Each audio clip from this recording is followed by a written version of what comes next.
सभी को मेरा नमस्कार। देखिए, मैं आप लोगों से एक बात बताऊं, यहाँ पे तो हम सभी के सभी डीओपीटी आए थे और सारे शिक्षक यहाँ पर आकर के हम शांतिपूर्ण तरीके से अपनी बात रखना चाहते थे डीओपीटी में, लेकिन वहाँ पर हमें हमारी बात नहीं रखने दी गई। और जैसे हम सारे के सारे लोग यहाँ पहुँचे, ठीक है, तो हम सारे के सारे लोग जैसे यहाँ पर पहुंचे हैं तो उसके बाद में बहुत बुरी तरीके से, मतलब शुरू में तो हम बहुत प्यार से बात रख रहे थे अपनी, लेकिन बहुत बुरी तरीके से दिल्ली पुलिस यहाँ पर आई और आकर के जो है सभी को बसों में भरना शुरू कर दिया। धक्के मारे। हमारे प्रशांत सर जो है एक बहुत जोर का उनको थप्पड़ मारा गाल पे, जिसके चलते उनका गाल जो है वो लाल हो गया। और शायद एक टीचर है जिनका हाथ भी टूटा है यहाँ पे, संजीव सर हैं यहाँ पे, और बाकी सभी शिक्षक हैं, सबको अलग अलग बसों में भरा गया है। ठीक है, कुछ टीचर्स एक बस में हैं जिसमें विक्रमजीत सर भी हैं, बाकी लोग हैं। मैं एक बस में हूँ यहाँ पे, हमारे साथ भी और भी टीचर्स हैं जिन्हें आप देख सकते हैं, साहिल सर भी हैं यहाँ पे, और यहाँ पे SK झा सर भी हैं, और ये सारे हमारे साथ में स्टूडेंट भी हैं। देखो, मेरा सवाल है ना सरकार से सिर्फ इतना सा है कि यार आप इस बात को समझो। आप या तो ये कह दो कि हम भर्ती नहीं निकालेंगे, ठीक है, तो एक बच्चा होप छोड़ देगा, नहीं करेगा तैयारी हो। लेकिन आप जब ये आश्वासन उसको देते हैं कि देखो हम तुम्हें सरकारी नौकरी देंगे वहाँ पे, तभी तो वो तैयारी करता है, तभी तो हम तैयारी कराते हैं। हमें क्या जरूरत है अपनी कमर तोड़ने की? हमें क्या जरूरत है बच्चे को अपनी कमर तोड़ने की? यार वो इतनी मेहनत क्यों कर रहा है? क्योंकि उसको वो एक अधिकार मिला है और जिसके तहत वो तैयारी कर रहा है। आज इतना बुरा हो रहा है, इतना बुरा हो रहा है बच्चों के साथ में। मतलब पहली बात तो एडमिट कार्ड नहीं आ रहा है बच्चा सेंटर पे पेपर देने जा रहा है तो पेपर रद्द हो जा रहा है, नकलें हो रही हैं, कहीं पर कोई ट्रांसपेरेंसी नहीं है। कोई बात नहीं है, कहीं पर कोई ट्रांसपेरेंसी नहीं है। ऐसे कैसे रहेगा आदमी? आप ये बताइए। हमारे ऊपर तुम 100 केस कर लो, फर्क नहीं पड़ता, हम उतना लड़ लेंगे, वकील रख लेंगे, हम परेशान हो जाएंगे। नहीं, बच्चों के साथ में तो अन्याय ना हो ना, कम से कम आप उससे तो आश्वासन दो। एडिक्विटी जैसा घटिया एक वेंडर है, उसको सरकार सपोर्ट कर रही है, किस भी आप पे सपोर्ट कर रही है। रेलवे में आप कैलेंडर दे देते हैं और उसके बाद में आप पेपर तक नहीं कंडक्ट कराते, वहाँ पता तक नहीं चलता क्या है। महीनों तक, सालों तक जो है कोर्ट में केस लड़ा होता है। इस तरीके से हमारा देश आगे बढ़ेगा? शिक्षक है ये सारे के सारे, इनके ऊपर में हाथ उठाया जा रहा है, तो बच्चों के साथ में क्या होता होगा? मैं तो इस बात की कल्पना भी नहीं कर पा रहा हूँ। इस तरीके से हम कभी भी बड़ी अर्थव्यवस्था नहीं बढ़ने वाली, इस तरीके से कभी विकसित नहीं होने वाले। 1.5 घंटे से इस बस में घुमाया जा रहा है, 1.5 घंटे से इस बस में घुमाया जा रहा है और ये तक नहीं बताया जा रहा कि कहाँ लेके जाएंगे, कहाँ पर छोड़ेंगे, क्या होगा।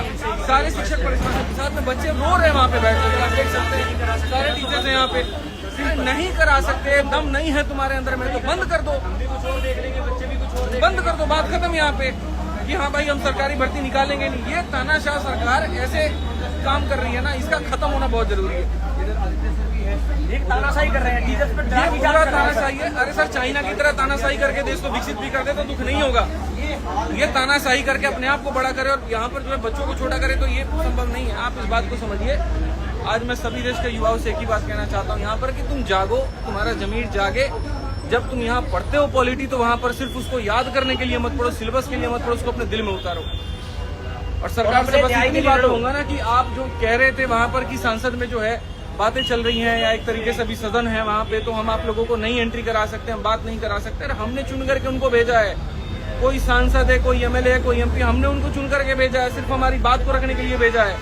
ये पुलिस हमारी सेवा करने के लिए, हमारे हाथ पैर तोड़ने के लिए नहीं है। दिल बहुत दुखी होता है। और किस तरीके से हम कहें कि हम इस भारत देश में रहते हैं, पानी पीने के लिए पानी नहीं दे रहे हैं ये लोग, और टीचर्स के साथ में ऐसा कर रहे हैं, तो आप ये बताओ बच्चों के साथ में क्या होता होगा? दिल से बता रहा हूँ, मुझे बहुत दुखी है। लेकिन ये आंदोलन खत्म नहीं होगा बच्चों। ये जो अन्याय आप लोग के साथ में हो रहा है, इसका हम लोग मिलकर के सारे शिक्षक लड़ाई लड़ेंगे और अब तो मामला बहुत बढ़ेगा। पूरे देश को बस एक कितना कहना चाह रहा हूँ, यूनाइटेड रहो। हाथ टूट गया सर, संजीव सर का एक हाथ टूट गया, प्रशांत सर के गाल पे बहुत जोर की थप्पड़ मारी है, अमन सर के पैर में लाठी दी गई है, लाठी। एक टीचर है वहाँ पे, उनका पैंट फाड़ दिया गया है। और सब ठीक है, हमारे साथ कुछ भी कर लें, बट हमारा मुद्दा क्या था? जो बच्चों के साथ में अन्याय हो रहा है उसको खत्म किया जाए। सिंपल सी एक रिक्वेस्ट है, एग्जाम फेयर करो, इतनी तो डिमांड है। और नहीं कर सकते तो दूसरा ऑप्शन कितना प्यारा ऑप्शन है, बंद कर दो, बंद कर दो, बंद कर दो, बंद एक नोटिस डाल दो, आज से संस्थान बंद होता है, सरकारी नौकरियां खत्म होती है, बच्चा भी अपना कुछ और देखेगा, हम भी कुछ और देखेंगे, काम ही खत्म। जो ये अरेस्ट करने वाले लोग हैं उनको ये समझ में नहीं आता है कि इनको भी पढ़ा करके अपने डिपार्टमेंट में भेजा। टीचर पढ़ाना छोड़ देना सर, देश बंद हो जाएगा। अब हमने चलो मांगे भी हमारी आज से सारी खत्म हुई, तुम नोटिस डाल दो, आज से ये जितने संस्थान हैं सरकारी नौकरियों को एग्जाम कराने वाले बंद कर दो। चुपचाप अभी हम घर चले जाएंगे, आप नोटिस डाल दो कि हमारी तरफ से हमसे बस की नहीं है, हमारे सीधा सीधा बोल दो कि हमारे बस की नहीं है एग्जाम कराना, बंद कर दो, बात ही खत्म हो जाए। बेसिक चीजें हमारी वो बेसिक चीजें जो हमारे मतलब हमारे राइट्स हैं एक तरीके से। यार सेंटर हमसे भरवाए जाते ना, 3 सेंटर पूछे जाते ना कि हम हमें वो अपने प्रेफरेंस दिया, हमें वहाँ भेज दो। कितने दुखड़े रोए सर, सेंटर पास नहीं आता, वहाँ पहुंचो एडमिट कार्ड नहीं आ रहा। सेंटर तो ऐसे हैं, कुछ सेंटर ऐसे जो तबेले जैसे लग रहे हैं, जहाँ प्रॉपर पहुँचने की जगह नहीं है। आज इस देश के युवा को कितना परेशान किया जा रहा है सर, इसको ऐसा है ना, वो हिटलर की पॉलिसी है, इतना निचोड़ दो कि एक बूंद पानी भी दे तो उसको अमृत लगे।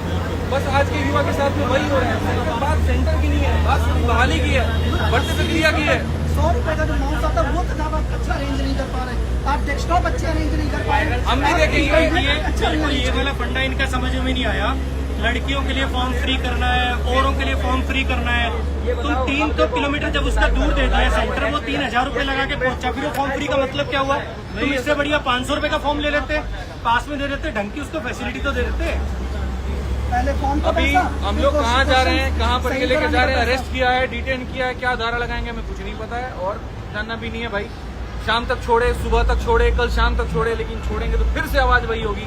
सरफरोशी की तमन्ना अब हमारे दिल में है, देखना है जोर कितना बाजुए कातिल में। सीधा सा है मेरे भाई हिसाब किताब यहाँ पर कि अगर अन्याय हो रहा है तो उसके खिलाफ आवाज उठेगा और पूरे देश में अब आवाज गूंजेगा, सिर्फ दिल्ली से नहीं, पूरे भारत के हर राज्य में। हर शिक्षक से मेरा आह्वान है, आप जहाँ पर भी आप वहाँ मोर्चा खोलिए। हर बच्चों से आह्वान है कि जहाँ पर भी हम मोर्चा खोलिए, सरकार को बताइए कि वो गलत कर रही है। वो चुनी हुई जो सरकार जो हमने वहाँ पर भेजी है वो हमारे लिए है, हमारे खिलाफ नहीं होनी चाहिए। हमने जो आवाज उठाई है वो एकदम सही उठाई है, बच्चों के हित में उठाई है। वहाँ पर हमने कहीं पर भी कोई भी गलती बात नहीं कही है। तो हमें अरेस्ट करने से मामला शांत नहीं होने वाला है, डिटेन करने से मामला शांत नहीं होने वाला है। सही करना है तो जो गलतियां हो रही हैं उसको सुधार करिए ताकि बच्चों का भला हो पाए। जय हिंद, जय भारत।